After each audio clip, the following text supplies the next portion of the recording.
tentang hamba-hamba Allah Subhanahu wa ta'ala yang akan selamat di tengah ujian demi ujian, di tengah kegelapan, di tengah musibah demi musibah.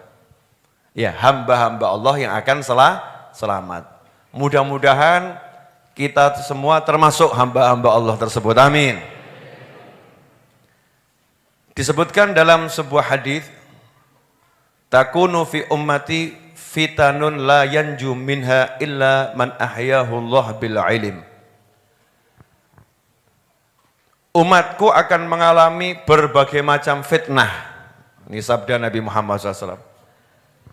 Umatku akan mengalami berbagai macam fitnah. La yanju minha, tidak akan selamat dari berbagai macam fitnah tersebut, kecuali illa man ahyahullah bil ilm, orang yang Allah hidupkan dirinya dengan ilmu. Jadi yang akan selamat hanya orang yang dihidupkan oleh Allah dengan ilmu. Berarti mudah ya. Resepnya selamat dari berbagai macam fitnah adalah punya ilmu. Mungkin ada yang nyeletuk. Lah kalau yang buat fitnah yang punya ilmu gimana, Habib? Ya, kalau yang membuat fitnah itu orang-orang yang dia ahli ceramah gimana? Yang dimaksud orang yang punya ilmu itu bukan miturut akal kita. Ya, ada orang punya mungkin ilmunya banyak, tetapi dia bukan yang dimaksud oleh Nabi Muhammad SAW. Karena kalau kita lihat orang munafik yang tubuhnya menampakkan keimanan, tapi hatinya enggak iman, itu banyak yang punya ilmu. Paham ilmu sholat, paham ilmu zakat, paham ilmu tafsir, paham ilmu hadis. Tidak sedikit orang-orang yang semacam itu. Tapi enggak selamat dari fitnah. Berbagai macam hal yang tidak menyenangkan di dunia ini. Dari berbagai macam hal yang tidak menyenangkan di dunia ini. Lantas siapakah orang-orang yang dimaksud oleh Nabi Muhammad sallallahu alaihi wasallam? Qala Tirmidzi, ahli hadis Imam Tirmidzi mengatakan, ya'ni al-ilm billah. Yang dimaksud tidak akan selamat kecuali orang-orang yang dihidupkan oleh Allah Ta'ala dengan ilmu. Bukan sembarang ilmu, tetapi ilmu yang membuat dia mengenal Allah Subhanahu wa ta'ala. Semakin tambah ilmunya, semakin kenal Allah. Semakin kenal Allah, semakin taat sama Allah. Semakin kenal Allah, semakin menjauhi larangan Allah. Semakin kenal Allah, semakin sayang kepada seluruh ciptaan Allah. Semakin kenal Allah, semakin tenang dia menghadapi takdir-takdirnya Allah Subhanahu wa ta'ala. Orang yang kenal Allah, punya ilmu kenal Allah. Saya mau nanya, boleh ini? Sederhana. Bu, ibu, suamimu selamat enggak dari fitnahmu?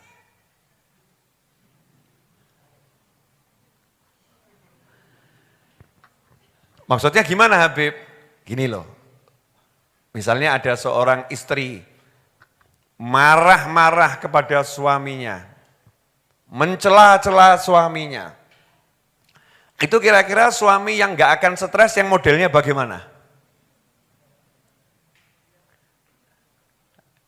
Ini mulai para suami yang lirik saya ini. Kan banyak nih laporan ya. Saya stres Bib menghadapi istri saya. Ada enggak laporan seperti itu? Banyak. Oh itu sesama teman tuh kalau curhat laki-laki itu kalimatnya mumet aku. Ditanya, neng apa mumet? Duit. Nah, duit ranggai mumet. Uang enggak buat pusing, masih bisa disolusikan. Lah apa? Bojo. Nah, kenapa pusing sama istrimu? Ini salah ngono, salah. Begini salah, begitu salah. Pusing saya menghadapi istri saya. Sama istri-istri arisan sebagai melepas lelah, hiburan gitu ya. Bukan karena pengen duitnya, tapi karena senang kumpul dengan kawan-kawannya. Ngomong sama temennya, sesama perempuan, dengan wajah yang bersemangat itu. Mumet aku, mumet aku. Beda sama laki-laki, ngeluh aku. Kalau perempuan, mumet aku. Ceritanya sama-sama semangat gitu. Ditanya sama temannya, lah apa mumet? Kenapa kamu pusing? Jawabannya, bojoku kilo. Lah kok umetnya ngapa? Sama suamimu kenapa pusing? Di rumah tuh kerjanya cuma tidur, turu. Disuruh cari uang, suruh kerja. Jawabannya, yo gampang golek duit. Kodone Bib Novel rezeki teko dhewe. Alasannya ngono kok. Masya Allah nama-nama saya dilibatkan saudara-saudara. Mumet aku, pusing aku. Ini terjadi pusingnya suami terhadap istri, pusingnya istri terhadap suami, karena tidak saling kenal. Coba begitu suaminya paham istrinya marah-marah, paham, ayolah itu marahnya cuma di mulut kok. Asal didengarkan dia senang. Asal didengarkan dia senang. Di rumah kayak. Udah selesai ngomongnya, Bu, kopi. Oh ya, ngomel tapi buatkan kopi. Pernah ngalami Pak? Pernah ya? Oh ya, praktek ini Masya Allah. Gak stres. Kenapa gak stres? Paham istrinya. Kenal istrinya, ngerti istrinya. Lah baru suami kenal istri, istri kenal suami, hubungan rumah tangganya gak membuat dia stres. Betul? Bagaimana kalau kita kenal Allah Subhanahu wa Ta'ala, yang mana Allah menjalankan semua kehidupan ini, Allah yang ngatur semua kehidupan ini, Allah yang merencanakan semua kehidupan ini, kita kenal Allahnya. Kira-kira tenang atau enggak tenang? Tenang mestinya ya. Lah kenyataannya tenang atau enggak tenang? Enggak tenang. Kenapa? Nah, disuruh kenal sama Allah, pilih kenal yang lain. Ya Allahnya marah. Masih ingat ceritanya Imam Junaid Al-Baghdadi rahimahullah? Masih ingat enggak? Yang dilapori istri karena suaminya nikah lagi itu. Masih ingat? Oh, para suami tidak mau menghafalkan cerita ini ibu-ibu. Jadi judulnya istri mengeluh karena suaminya nikah lagi itu sudah ada sejak zaman dahulu kala. Tapi ya mbok tiru loh ya. Yang mengeluh jangan ditiru, yang dikeluhkan jangan ditiru. Ini sekedar cerita yang akan kita petik hikmahnya.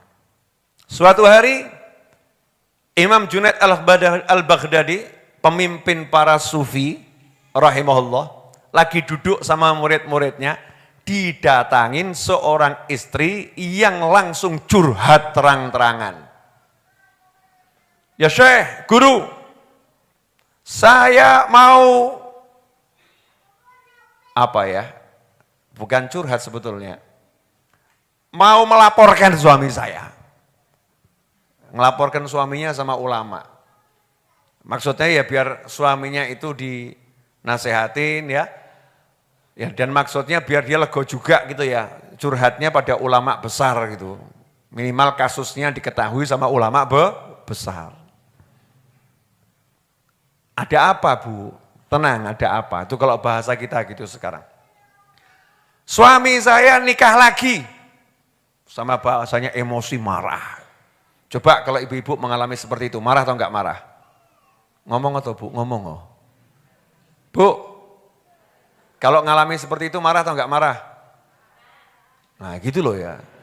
Tunjukkan sisi kewanitaanmu. Marah atau enggak marah? Marah atau enggak marah? Ya marah, wajar. Tapi ya jangan dituruti emosinya. Harus dikendalikan. Betul atau betul? Oh iya, karena amarah itu tidak boleh diikuti. Wal kadhiminal ghaidh. Dan orang-orang yang mampu menahan marahnya itu dapat ampunan dari Allah Subhanahu wa taala. Nah, perempuan ini menyalurkan amarahnya betul. Dia salurkan amarahnya dengan datang ke ulama. Bukan datang ke tukang gosip. Bojoku kilo ya. Enggak selesai masalahnya. Ada apa? Suami saya nikah lagi. Nah, ulamanya juga ulama yang ya ulama. Jawabnya ya santai, maaf Bu, kok nikah 1, dia masih diizinkan sama Allah nambah sampai 3, total 4 itu boleh. Masya Allah, coba ini kalau Imam Junaid hidup zaman sekarang, wah bisa dibully netizen itu. Betul ya? Wanita tadi ya enggak mau kalah, dia paham. Kalau namanya pria itu boleh nikah sampai 4, ngerti dia. Maka dia jawab. Ini ya hebatnya gini. Guru, ulama, orang alim, orang soleh.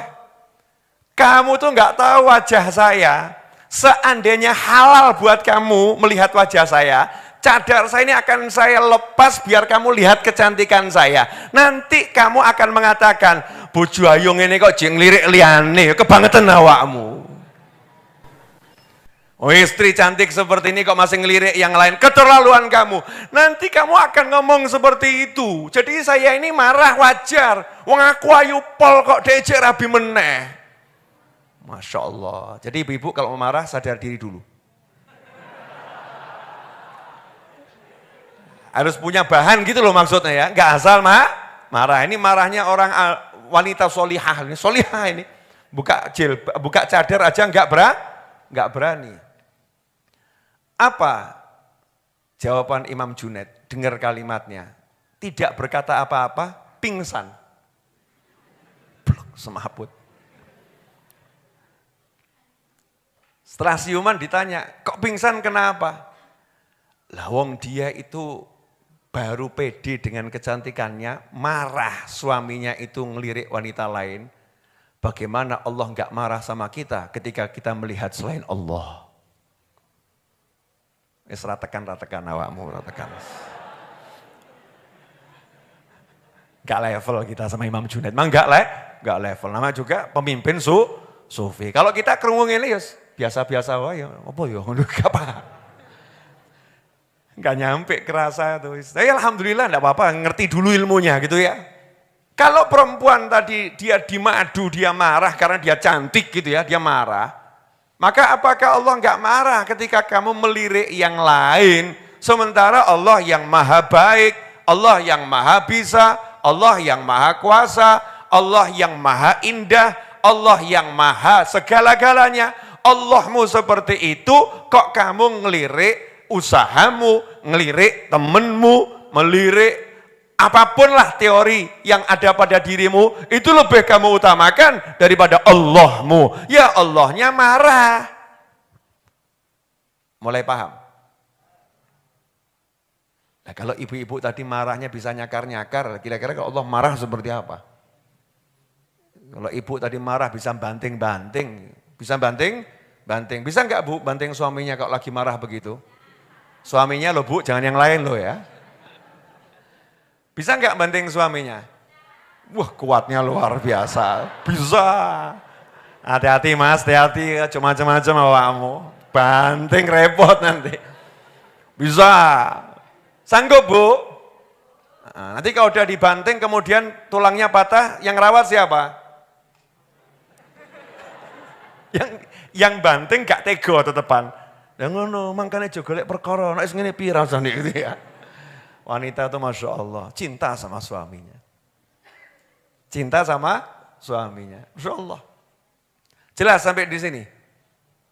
Nah, kalau kita paham bahwasannya tidak ada sesuatu yang terjadi kecuali dengan izin Allah Ta'ala, maka kita paham kalau ada hal-hal yang gak enak, maka itu adalah suatu takdir yang harus terjadi di muka bumi.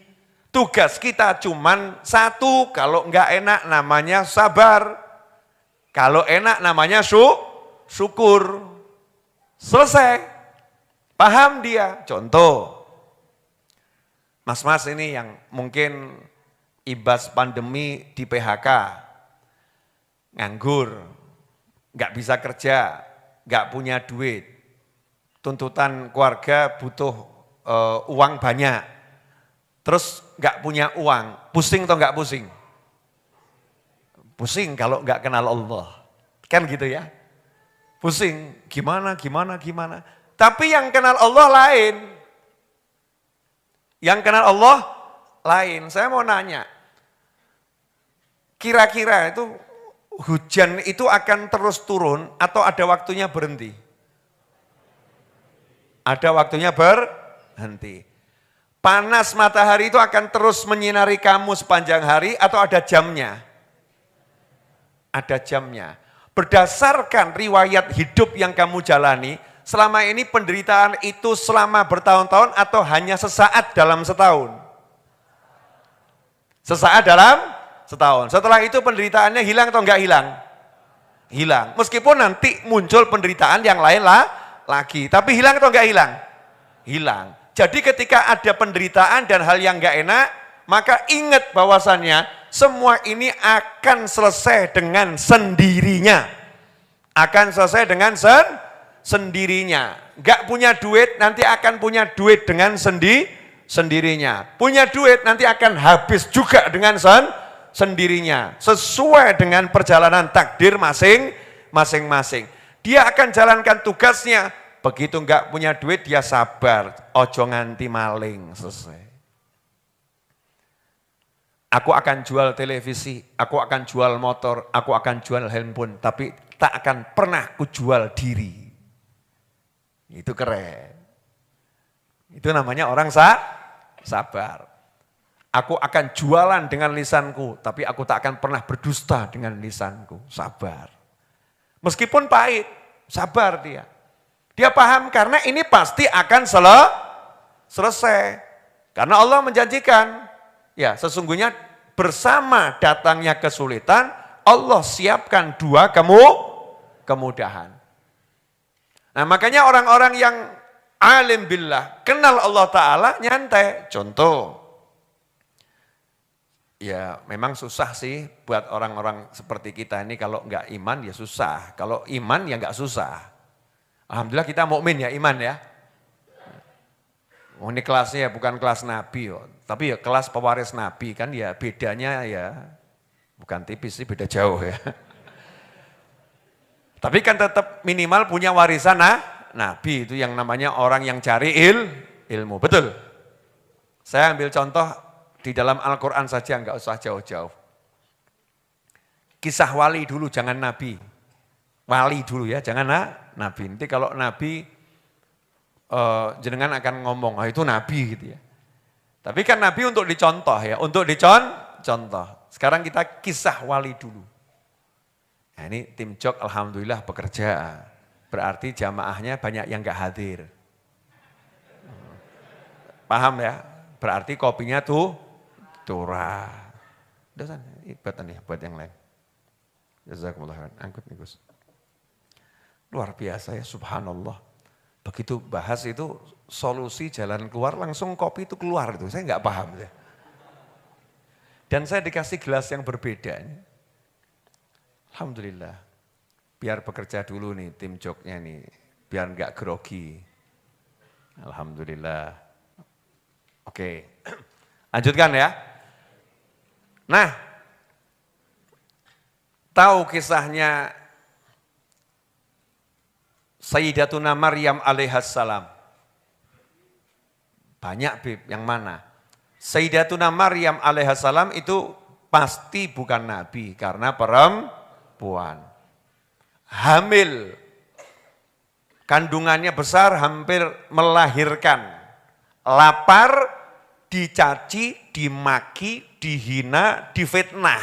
Enak enggak itu? Bayangkan ya Bu ya, perempuan hamil tua, kemudian satu kampung bilang, kamu ini merusak nama baik keluargamu. Keluargamu itu keluarga baik-baik, tapi kamu kok bisa hamil tanpa suami. Kira-kira itu ringan atau berat buat wanita dibegitukan? Berat. Sementara Sayyidatuna Maryam alaihissalam enggak minta. Enggak minta sama Allah Ta'ala untuk punya anak, orang belum punya suami kok. Coba ibu belum punya suami, ndonga, ya Allah beri saya anak. Kan dia medeni itu ya. Betul kan ya? Sayyidatuna Maryam alaihissalam itu belum punya suami. Enggak minta, tiba-tiba dikasih sama Allah, hamil gitu. Problem atau enggak problem? Jangankan kok yang enggak minta dan tidak punya suami tiba-tiba hamil. Lah wong yang punya suami tiba-tiba hamil aja problem. Aduh meteng meneh. Wah jebol. Kepriben iki ya. Piye iki? Kok iso ngene? Bagaimana ini? Dan lain sebagainya. How? Piye carane? Gimana caranya? Bahkan dongo. Masya Allah. Kalau menggugurkan itu dosa, tidak boleh. Ya aku tak ndonga wae, moga-moga keguguran. Masya Allah. Kan bukan saya itu proses alami. Sengaja naik motor ya, golek jeglongan sing akeh. Jeglong. Malaikat ngakak, Bu, itu takdirnya bayinya lahir. Ki bocah dijeglong-jeglong kok tambah pinter gitu ya. Masya Allah. Ada enggak istri yang begitu? Bu, ada enggak yang begitu? Orangnya juga hadir di sini kok, suaminya ngomong, Bu, meteng ya, meteng dewe. Gitu ya. Yang model begitu ada enggak? Ada. Sampai didoakan sama orang, saya doakan kamu segera punya anak lagi. Amit, Masya Allah. Yang gitu ya ada gitu ya.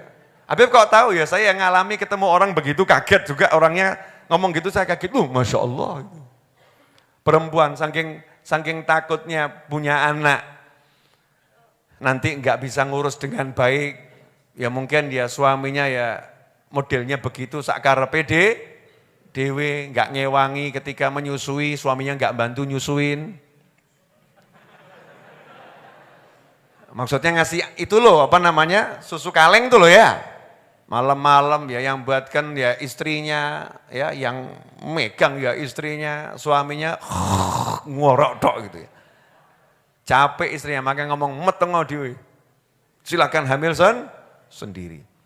Nah, ikhwani rahimakumullah. Sayyidatuna Maryam alaihissalam dalam keadaan yang letih, lelah, capek, difitnah. Ya, difitnah. Dan ngomong, ini saya enggak disentuh siapapun. Orang mungkin cok ngarang-ngarang. Masa ada orang hamil tanpa disentuh pria? Gak mungkin kamu. Dalam kondisi yang lelah seperti itu, ya lelah seperti itu, bersandar di bawah pohon kurma. Ini modus senden. Ya. Ini seumur-umur saya ngajar, mungkin baru pertama kali ini saya merasakan senden di kursi ini. Ya bersandar sama lelah. Lapar, lihat ada korma di atas. Menek ya enggak mungkin. Enggak mungkin memanjat. Disenggek yang enggak punya kayu. Diraih yang enggak bisa. Tenaganya udah habis. Tiba-tiba Allah membisikkan dengan wahyunya. Itu namanya ilham. Karena bukan pada Nabi, ilham. Goyangkan batang korma itu. Nanti buahnya akan berjatuhan. Buahnya akan berjatuhan.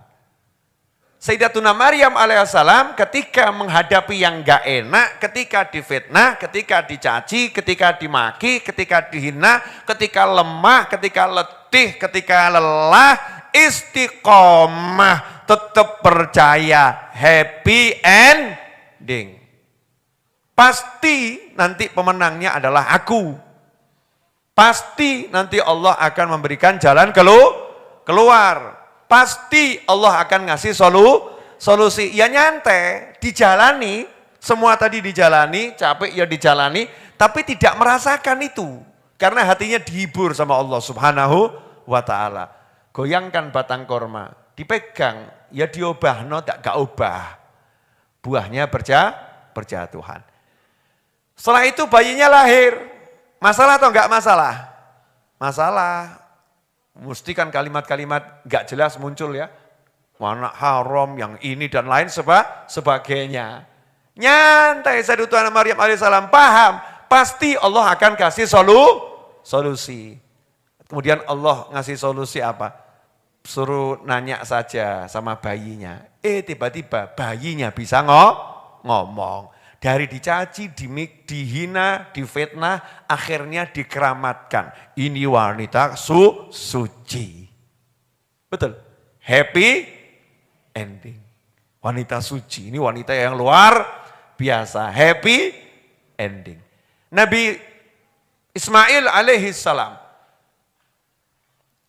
Umur 10 tahun atau kurang lebih 12 tahun. Berbeda pendapat ahli tafsir.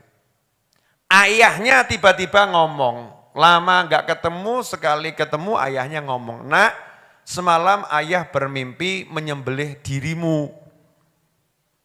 Anaknya paham kalau bapaknya itu nabi, bapaknya rasul, kalau mimpi berarti wahyu. Anaknya gak ngomong, ayah mungkin itu mimpinya dari setan, tolong dipastikan lagi dicek. Mosok ayah mau nyembelih anak gitu. Enggak begitu. Nyantai, anak ini paham. Orang yang istiqomah kepada Allah, happy ending. Dengan pede, jawab. If'al ma tu'mar. Laksanakan saja ayah yang Allah perintahkan kepadamu. Allahnya enggak disebut.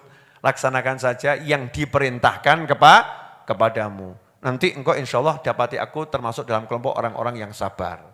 Hasilnya, diletakkan lehernya, kemudian dengan senjata yang tajam diarahkan ke lehernya, ya, disembelih seperti bagaimana proses menyembelih pada umumnya. Hasilnya apa? Lehernya dibuat seperti baja, kebal. Nah, saat itu Allah katakan, sudah kamu buktikan mimpi, sudah kamu jalankan perintah, dah jangan dilanjutkan lagi. Nih aku kirim domba dari surga, yang kamu ganti sekarang sembelih saja dombanya. Terus disuruh kita mengingat sampai hari kiamat. Idul Kurban. Happy ending. Nabi Musa alaihissalam. Ini saya ngasih contoh-contoh ini biar nanti ada garis bawah yang akan saya garis bawahi. Nabi Musa alaihissalam dikejar-kejar Fir'aun itu kan ya sudah, Masya Allah ya. Fragmen atau jalur hidupnya Nabi Musa itu dari kecil sudah penuh dengan ujian. Dari kecil penuh ujian. Tapi menarik loh ya. Diuji, dijauhkan dari ibunya, dihanyutkan di sungai. Ditemu sama istrinya Fir'aun. Dipek anak sama Fir'aun. Dari hidupnya itu di aliran sungai, tiba-tiba hidup di dalam istana. Setelah hidup dalam istana, ngalami fitnah, ya dituduh membunuh, akhirnya harus menyelamatkan diri, bukan melarikan diri, tapi menyelamatkan diri. Selesai menyelamatkan diri dalam keadaan yang lelah, dipek mantu Nabi Syuaib alaihissalam, justru dapat istri. Setelah dapat istri, punya anak, kemudian kembali kepada Fir'aun.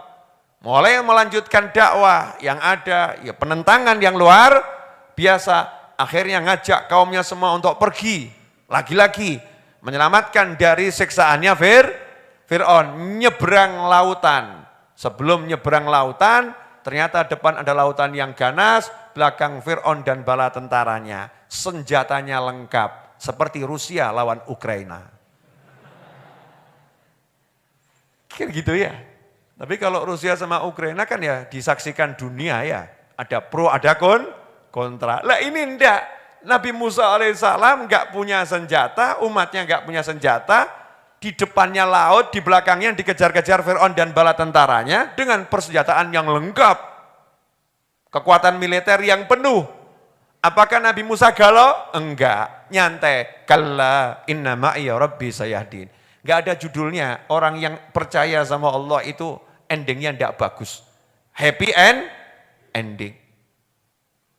Ternyata disuruh pukulkan tongkatmu ke laut. Lautnya terbelah. Fir'aun tenggelam, Nabi Musa selamat. Nabi Ibrahim alaihissalam dilemparkan ke apinya Namrud. Yang api itu membakar orang atau benda yang jaraknya 1,5 kilo. Gemuruh suaranya itu terdengar dari jarak berkilo-kilo. Suaranya api bakar kayunya itu jarak berkilo-kilo terdengar. Suaranya serem, panasnya luar biasa. Nabi Ibrahim alaihissalam tenangnya luar biasa, nyantai saja. Maka saat itulah sampai malaikat turun. Malaikat demi malaikat menawarkan pertolongan. Nabi Ibrahim nyantai. Karena paham, gak mungkin didiamkan sama Allah. Gak mungkin gak ditolong sama Allah. Hasilnya Allah nolong dengan pertolongan yang tidak pernah bisa dibayangkan oleh makhluk Allah manapun. Apinya yang membakar diperintahkan khusus buat Ibrahim, kamu jangan bakar ya. Kamu yang dingin menyejukkan, berdan dingin menyejukkan dan menyelamatkan. Khusus buat Ibrahim, yang lain bakar. Angel loh ya. Susah itu, ini panasnya, ini api. Saya tembakkan ke kaca. Ya, kemudian saya bilang sama apinya, api kacanya biar tetap panas, tapi jangan sampai kertasnya terbakar ya. Buat kertasnya biar aman-aman saja. Kan ya angel tuh ya. Padahal kertasnya itu di dalam ini kacanya ini. Kan susah. Tidak bisa kan. Tapi Allah yang nyuruh kok. Ya apinya nurut. Sami'na wa ata'na. Wong api itu makhluknya Allah subhanahu wa ta'ala. Apinya bisa berubah sifat. Dari membakar menjadi membakar sekaligus mendinginkan. Membakar untuk kayu, mendinginkan untuk Nabi Ibrahim alaihissalam. Sesuatu yang enggak masuk akal. Ini kalau dipretelin satu persatu ya, Masya Allah. Dari tadi, Ashabul Kahfi dikejar-kejar, masuk gua, ditolong sama seekor anjing. Anjingnya jadi satpam. Kadang-kadang nih yang jaga majelis kalah sama anjing. Ya, jaga majelis kalah sama anjing. Ini anjingnya yang jaga Ashabul Kahfi itu kereng gitu ya. Matanya belalak, yang lihat takut. Ashabul Kahfinya di dalam nyantai saja. Tenang-tenang saja, tidur. Orang yang takut mana bisa tidur? Gak bisa tidur. Ashabul Kahfi tidur. Saking Allah mau ngasih tahu kepada kita semua betapa tenang itu Ashabul Kahfi, ditidurkannya bukan 1 jam 2 jam, ditidurkan 309 tahun. Wes, kurang apa? Contohnya, melek-melek, begitu melek, lapar, pergi ke pasar, cari makan. Ya, Allah tunjukkan masalahmu udah kubereskan, selesai. Raja yang zalim sudah diganti dengan raja yang bertakwa. Masyarakatmu sudah menjadi masyarakat yang betul-betul takwa sama Allah subhanahu wa ta'ala. Sehingga senang untuk Ashabul Kahfi, happy ending. Apa Habib maksudnya ngomong ini semua?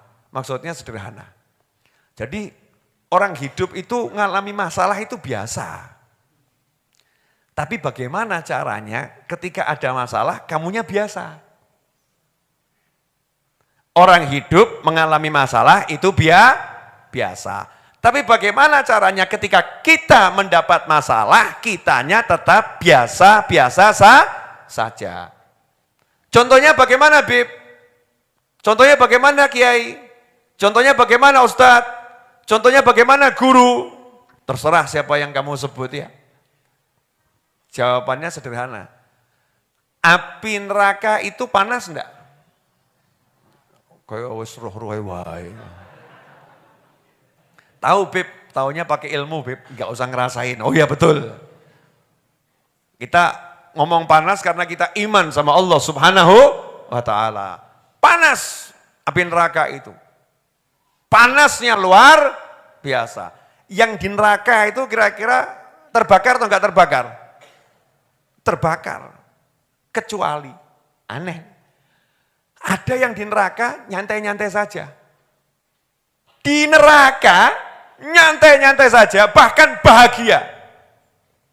Mesti wajah-wajah enggak jelas ini. Beb, ojo aneh-aneh tuh Beb. Maksud ada orang di neraka bahagia? Ada. Dalam neraka bahagia, bahkan bisa tersenyum. Siapa itu? Malaikat penjaga neraka. Betul ya? Malaikat penjaga neraka dan malaikat-malaikat yang bertugas di neraka tinggalnya di mana? Di neraka. Kena apinya enggak? Ya kena. Kobong enggak? Enggak. Bahkan ketika Nabi Muhammad SAW survei neraka di kala Mi'raj, malaikatnya itu mau senyum, tapi kan perintahnya penjaga neraka nggak boleh senyum. Jadi bayangkan malaikat penjaga neraka, malaikat Malik itu ngempet mesem, piye ya? Malaikatnya langsung kereng, tapi pengen mesem dimpet gitu ya. Saya bayangkan wajahnya malaikat gimana gitu ya. Terus malaikat Jibril yang paham tuh kalau malaikat ini pengen senyum gitu ya, maka merubah ketetapan hukum di neraka dirubah. Malaikat di neraka itu enggak boleh senyum kepada siapapun karena tugasnya di neraka merengut. Maka yang suka merengut tempatnya di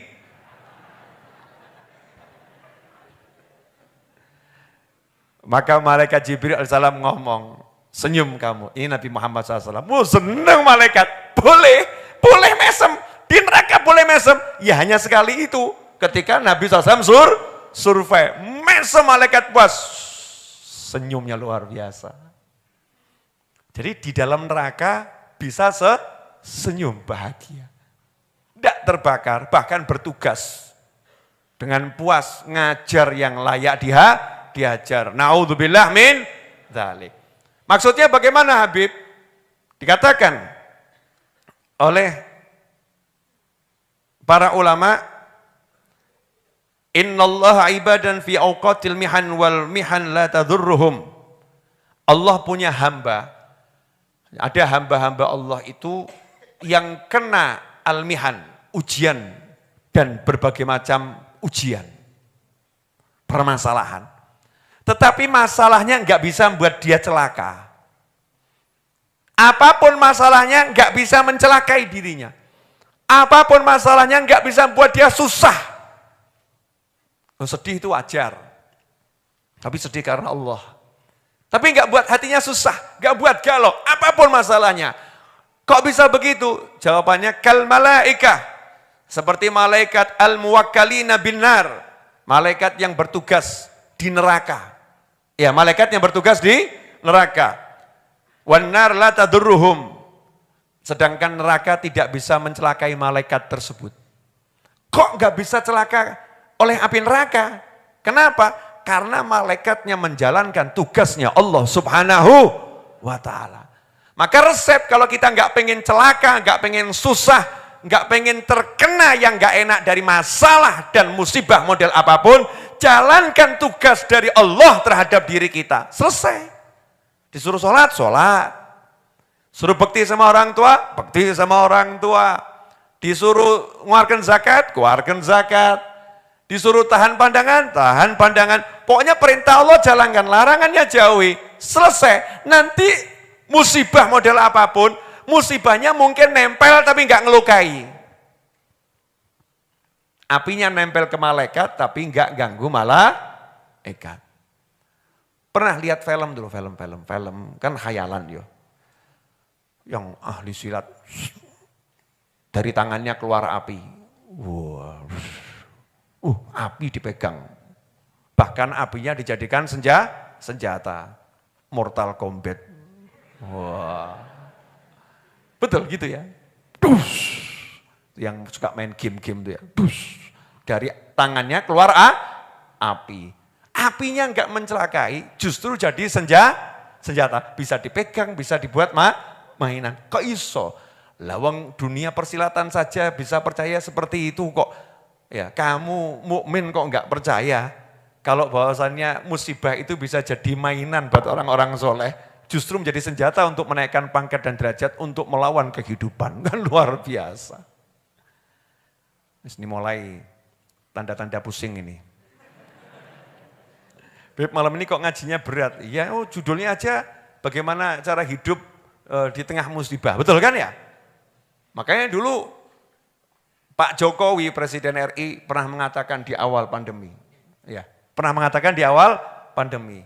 Ya, hidup berdampingan bersama, saya kalimatnya enggak hafal ya, nanti dicek gitu ya. Jadi mau COVID ada, COVID gak ada, ya nyantai saja, hidup berdampingan, jalankan tugasnya. Pakai masker, ya pakai masker, kan begitu ya. Tingkatkan imun, tingkatkan imun. Orang mikir penyakit, bendino ngono ki ya. Makanya arahan Presiden dengarkan, nanti kan enak hidupnya itu. Paham ya? Untuk urusan COVID nih loh ya. Hidup berdampingan, jalankan saja, jaga jarak, seperti di majelis ini, jaga jarak, pakai masker, tingkatkan imun. Makanya di sini imun ditingkatkan. Kasih kopi jahe dengan rempah tertentu. Ini kopi anti Covid, saudara-saudara. Kamu kira kopi biasa, ini kopi habis minum kan langsung anget gitu kan ya? Iya, kamu lagi ditingkatkan imun nggak paham kamu ya. Kemudian dikasih airnya dari gunung gitu ya. Air dari gunung, diolah sendiri, jernih insya Allah. Kemudian roti, ini rotinya kan roti khusus, dibuat sama tangan-tangan yang ngurusi majelis. Majelis. Tangan-tangannya Mas Juki, Mas Mukhlis, ya, Masya Allah. Ya, Mas Syarif, ya, tangan-tangan yang biasa berwudu, tangan-tangan yang biasa sujud, takbir, sholat. Insya Allah ada barokah yang luar biasa. Nah, dalam hidup ya begitu saja. Gak punya duit, gak usah dipikir, tugasmu apa? Ya kerja, kan begitu. Gak punya penghasilan, gak usah dipikir, tugasmu apa? Jalankan. Kalau tugasnya itu keluar, cari nafkah, ya keluar cari nafkah. Gak usah mikir dapat atau tidak. Lah yang buat pusing kan kakean mikir. Bu, jadi kalau suaminya keluar cari nafkah, pulang gak bawa duit, ibu gak usah pusing ya bu. Ya karena kalau ibu pusing itu dua masalah. Sudah enggak ada duit, ibunya pusing. Betul? Ya, namanya masalahnya dua. Nyantai saja. Bagaimana kita hidup di tengah hal-hal yang enggak enak gitu loh. Caranya yaitu seperti arahan Presiden terhadap COVID gitu ya. Hidup berdampingan maksudnya pakai masker, jaga jarak, kan seperti itu. Kalau itu dijalankan nyantai saja toh. Install aplikasi Peduli Lindungi. Kalau masuk mall di scan kan bisa masuk mall ya. Gitu aja kok repot. Bisa jalani kehidupan dengan indah, dengan bagus. Nah itu cuma percontohan, saya pakai contoh karena kita masih zamannya begini. Zamannya seperti ini. Nah apapun masalahmu akan selesai, nyaman. Kalau kamu betul-betul istiqomah dengan tugasmu dari Tuhanmu. Selesai. Nah, masalahnya udah enggak punya duit, nekat enggak sholat. Udah istri marah-marah, nekat enggak puasa Ramadan. Semakin jarak, Allahnya semakin ditantang. Ya, Allahnya semakin ditantang. Sudah suaminya kerja cari duit susah, istrinya nekat lepas jilbab, roknya dinaikkan. Masya Allah. Ini kan melawan Allah yang maha kuasa. Kita jangan seperti itu. Mestinya semakin kita istiqomahkan, nanti hasilnya seperti yang ada pada Nabi, Rasul, dan orang-orang yang soleh. Wa man yattaqillaha yaj'al lahu makhrajan wa yarzuqhu min haitsu la yahtasib. Dah.